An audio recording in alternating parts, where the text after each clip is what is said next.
Join me as today I'm making whole wheat bread that's even better than store-bought, made with freshly milled wheat. Welcome to White Shadow Fare. Make it homemade and make it with love. Here you can see I am freshly milling my own white wheat berries. Freshly milled wheat has such a unique flavor, so much lighter and better than store-bought wheat, and I've been milling for 15 years. 240 grams of warm water.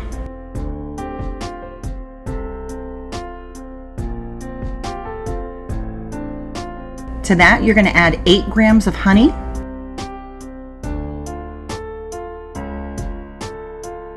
mix to combine,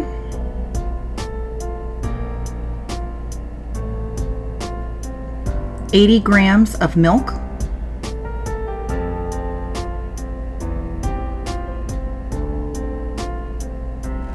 pour that into your mixing bowl, 7 grams of yeast,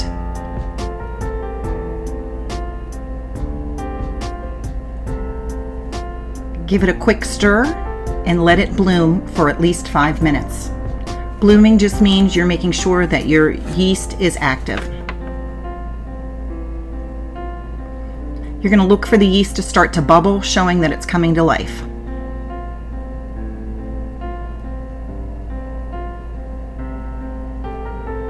Slowly add 260 grams of whole wheat flour.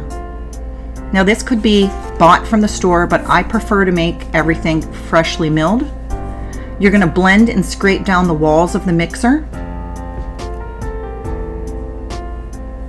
So it's just a quick spin, and then you're going to let it sit for 30 minutes. You're softening that wheat. After 30 minutes, you're going to add 63 grams of honey, 43 grams of butter, and 9 grams of salt. So if you look, you can see that the dough is kind of puffy there. That shows you that your yeast is quite active.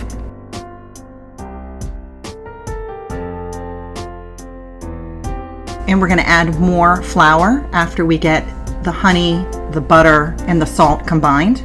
173 grams more of whole wheat flour. Now if it looks dry, don't worry. Within a few seconds of blending, it'll come together nicely. You want to make sure that that butter gets completely combined. Always use room temperature ingredients.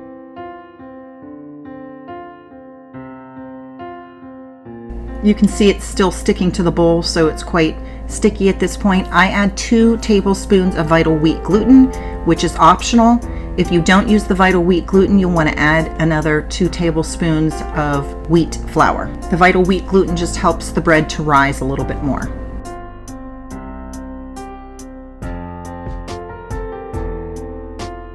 You're going to knead for 10 minutes. This bread is so soft. It is just like the store-bought stuff, except it has none of the bad ingredients. You know everything that you're putting into it. So notice when I'm touching the dough, it isn't sticking all over my fingers. That's what your dough should be like. It should be sticky, but not actually sticking all over you. After the 10 minutes, go ahead and cover it and let it rise for at least 60 minutes.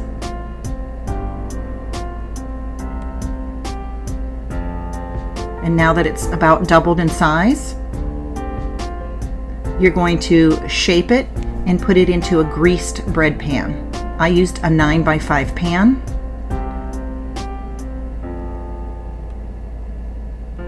Just a simple shaping of the dough.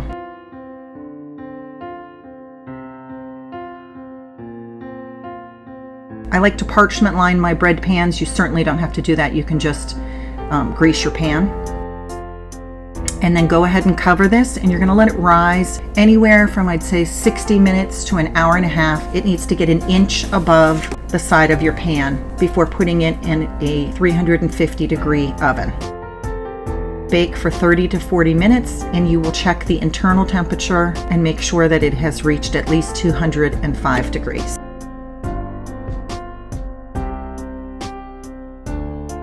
Let the bread cool, and once it's cool, you can slice it And this freezes so well. I have this every morning for breakfast as toast, and it makes great sandwiches as well. This bread has that softness that store-bought bread has, except you've made it at home. Extremely delicious. I hope you'll give it a try.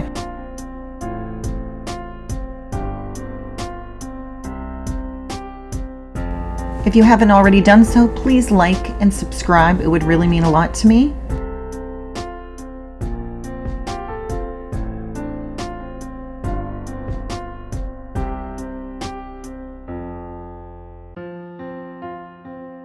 Thank you for joining me at White Shadow Fare.